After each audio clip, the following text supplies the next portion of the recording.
have those demonstrations from how it works with the P2 Masonic Lodge in Italy and how that infiltrated the entire society in that sense, and how powerful people, corrupted that in that sense. So I agree with you, and at the same time, I feel that at this point, much of the knowledge actually is out there.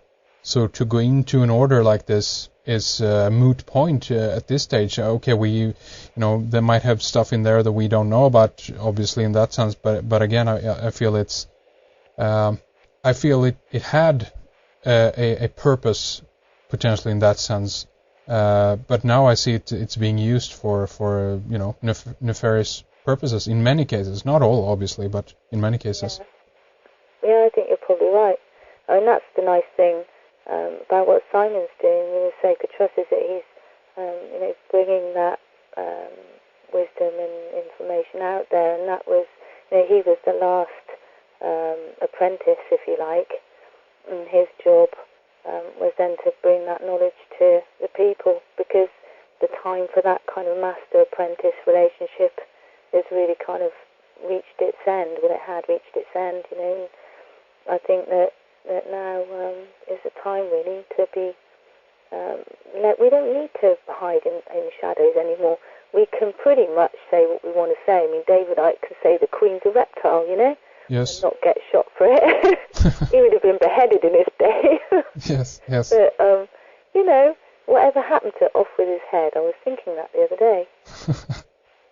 The good old days, eh? No, I'm just kidding. No, but I think he's brilliant. Yes. He's a treasure. Yeah. Well, I mean, I think the important thing that he, in that sense, in regards to within the narrative of if the royal family are reptiles or not, I think the most important thing is the challenge that it poses to those who are listening to it. It's more like, are you going to accept this, or are you going to reject it, or are you even going to bother looking into it? Why is it interesting? Why does it bother you? And just it raises the bars on the possibility, because I see that so many people are so narrow-minded.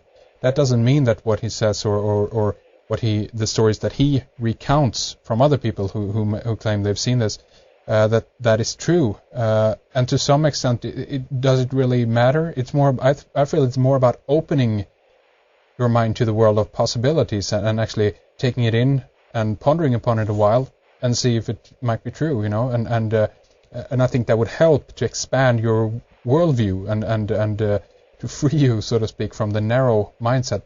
That's how I feel, and that is the important thing of that kind of talk. That's how I see it. Yeah, definitely. But it's, these things, some of these ideas are quite kind of difficult to accept, really. I don't know about you, but I just want to believe that everybody's, pretty much kind of decent, really. But that's not the case. That's not the case, though. Pardon? I don't think that's the case, though. I know. This is it. No. So it's difficult to accept.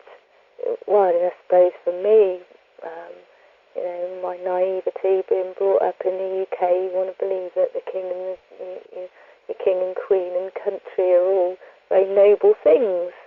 And, for a lot of people, it's probably quite traumatic to their whole kind of identity, really, to have to kind of even entertain that notion, even slightly. But, yeah. Well, exactly, and that's why people, I think, also reject it out of hand, because they don't want to be threatened. It's so threatening to the worldview, and since their identity might be the majority, so to speak, of their identity lies in something external. They rely on everything that is happening around them in the world. But I think it's important to draw back your identity into yourself and into your own being. What do you think about this? What is, and does it even matter? Again, back to that idea. Does it even matter what everyone else is in the world, and if they turn out to be something that you didn't expect them to be? Should that change you, in that sense? So I think that it's an important lesson there. That's how I feel. It's a gradual process, though, isn't it, that change? Yes. And some things, you look back on your life and you think, oh, how could I have possibly have believed that or done this or that or whatever? You know, but it's like it creeps up on you ever so gradually. Except for these days, it doesn't seem to be that gradual anymore, does it? Right. No, I mean it's again, it's that we learn and we grow and we change. So yeah. it's not that tricky really. Getting back to Simon Buxton, that's one of the things as well.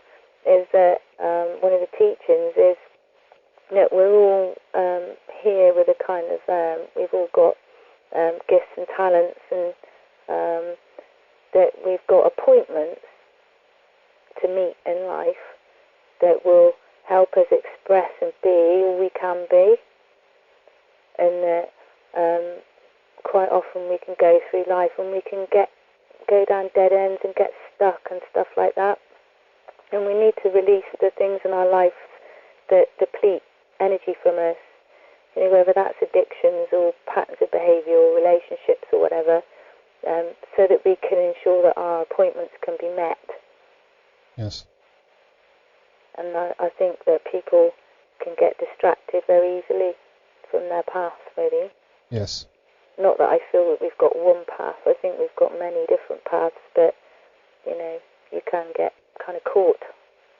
Yes, indeed, I agree. And I think that's a good point. It's no matter what you end up studying, even if it's, you know, conspiracy or even in some cases spiritual topics or what have you, it's all about that continual growth and not, again, I think, look so much outwardly at what is happening all around you or how other people are, you know, suppressing the world that you are living in. But the question is, it has to be turned back again towards yourself, and one has to realize that can I do what I want to do with my life anyway? Still, we might look at the world and see that it's a very, you know, rotten place. If we choose to look at certain information about it, and we can get very easily depressed by that, and we can see that all these people are involved in many of these very real conspiracies.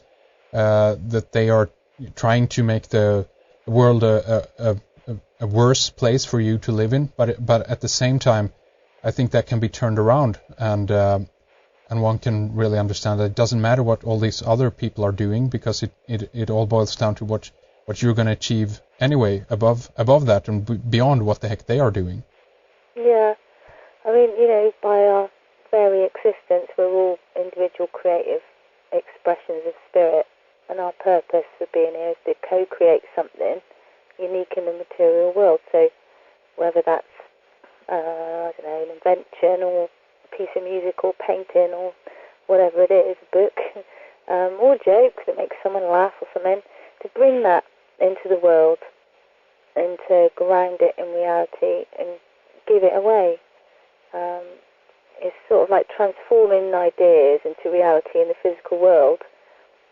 Is a form of alchemy. Yes. And I believe that's why we're here, to be and then do. And you know, there's got to be that balance of both things. You know, and that's, I suppose, a lot to do with meeting your appointments as well, you know, is to do those things, to follow those synchronicities, those signs, those pathways, to get rid of what isn't working and just go for what you want to express, really. But we are entirely responsible for our part in birthing those things. You know, the guy who conceived the idea for the atomic bomb, Leo Szilard, I don't know his name, said that the idea suddenly occurred to him while taking a walk through the streets of London. Mm-hmm.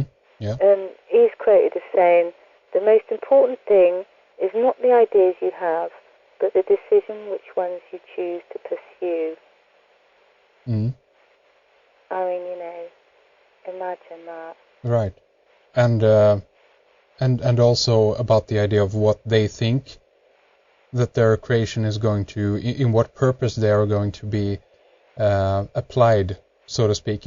I mean, the mindset from this person might have been, okay, I want to create this to maintain peace. You know, I'm talking about a weird and obscure mindset here, obviously. But what I'm getting at is that many of these people might think that they're doing something good, you know. But then it turns out it ends up in the hands of others, and other people turn it around. They think, oh, he might have been wanting to utilize nuclear power to, power your house or whatever. But again, that can be turned around and turned into a nuclear bomb, you know. Yeah.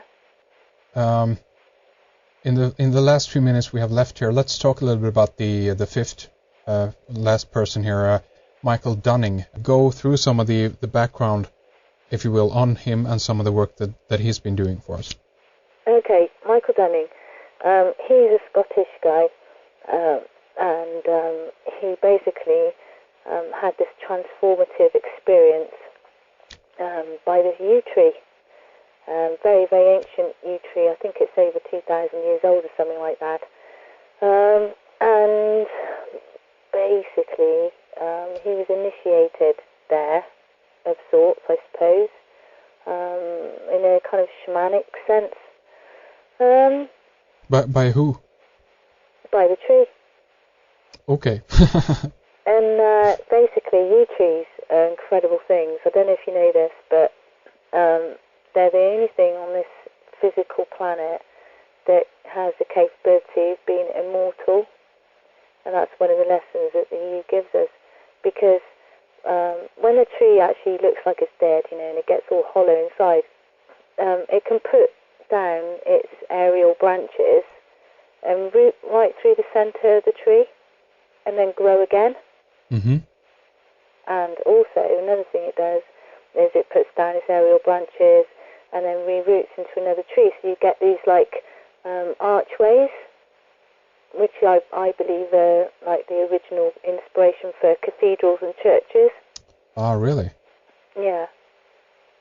Yew trees are very, very special to me, and that's why I really resonate with Michael Dunning and what he's saying.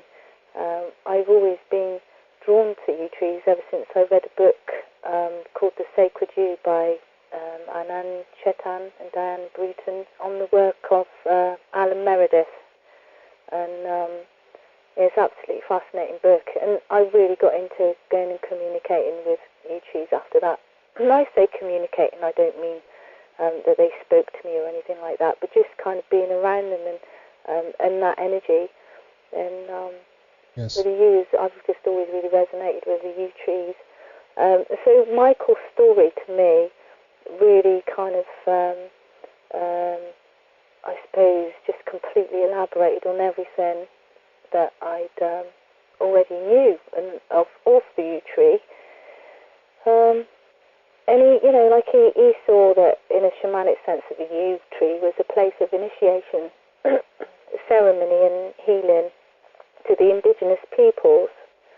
But it's funny because at the same time he was seeing spirit beings there that were like Native American medicine men.